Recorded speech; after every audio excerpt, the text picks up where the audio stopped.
رمضان المبارک کا سارا مہینہ ہی اللہ تعالیٰ کی طرف سے بخشش اور فضل کا مہینہ ہے، اور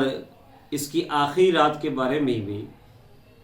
شعب الایمان کی حدیث نمبر 3331 میں ارشاد مبارک ہے، فَإِنَّهُ إِذَا كَانَ آخِرُ لَيْلَةٍ غَفَرَ لَهُمْ جَمِيعًا۔ جب رمضان کی آخری رات آتی ہے تو اللہ تبارک و تعالیٰ سب کی ہی بخشش فرما دیتا ہے، چاہے اب وہ رات 29ویں ہی ہو یا 30 بھی ہو جائیں، 30ویں رات، جو بھی رات رمضان کی آخری ہے اس میں اللہ تبارک و تعالیٰ نے سب کی بخشش فرمانی ہے، تو اس لیے ان آخری راتوں کو بھی اللہ تعالیٰ کی یاد میں گزارنا چاہیے۔ پھر اس کے ساتھ ہی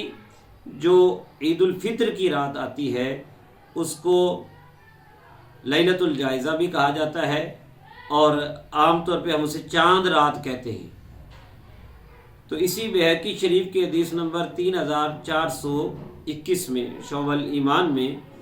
یہ بات بھی ذکر کی گئی ہے کہ فَإِذَا كَانَتْ لَيْلَةُ الْفِطْرِ سُمِّيَتْ تِلْكَ اللَّيْلَةُ لَيْلَةَ الْجَائِزَةِ، کہ جب شب عید الفطر آتی ہے، چاند رات آتی ہے، تو اس رات کا نام لیلہ جائزہ کہا جاتا ہے، یعنی انعام ملنے کی رات، عیدی ملنے کی رات۔ تو اس رات بھی ہم اللہ تعالیٰ کی بارگاہ میں کچھ کھڑے ہو کر عبادت کر لیں، اللہ تعالیٰ سے دعا کریں کہ اللہ تعالیٰ عیدی عطا فرما رہا ہے تو اس عیدی میں ہماری بخشش کا پروانہ ہو اور ہم پر اللہ تعالیٰ کی رحمتیں نازل ہوں۔ ایک اور حدیث شریف ابن ماجہ کی حدیث نمبر 1782 میں ہے کہ من قام لیلۃ العیدین محتسبا للہ لم یمت قلبہ یوم تموت القلوب، کہ جو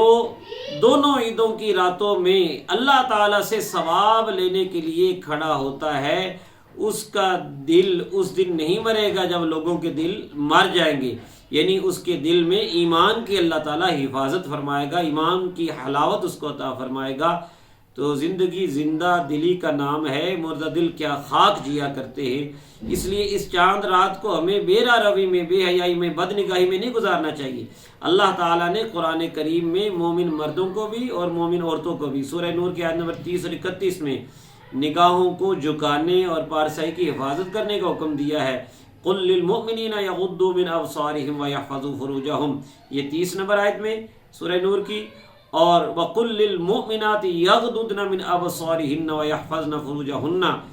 اور مومن عورتوں سے کہہ دو کہ اپنی نگاہیں کچھ نیچی رکھیں اور اپنے پردے کی حفاظت کریں، یہ سورہ نور کی 31ویں آیت میں ہے۔ تو عید الفطر کا آ جانا یا چاند رات کا شروع ہونا بالکل اس بات کا لائسنس نہیں ہے کہ انسان بغاوت کرے اللہ کے قوانین سے، اللہ کے احکام سے، بلکہ اللہ تعالیٰ کا شکر گزار بندہ بنے اور جائز طریقے سے خوشیاں منائے۔ جائز ریلیشن جو ہیں ان میں خوشیاں شیئر کرے، ناجائز ریلیشن جو ہیں ان میں خوشیاں ڈھونڈنے سے وقتی خوشی تو ملے گی لیکن آخرت کا عذاب دیکھنا پڑے گا۔ اللہ تعالیٰ ہم سب کو احسن طریقے سے رمضان کو رخصت کرنے اور عید الفطر منانے کی توفیق عطا فرمائے۔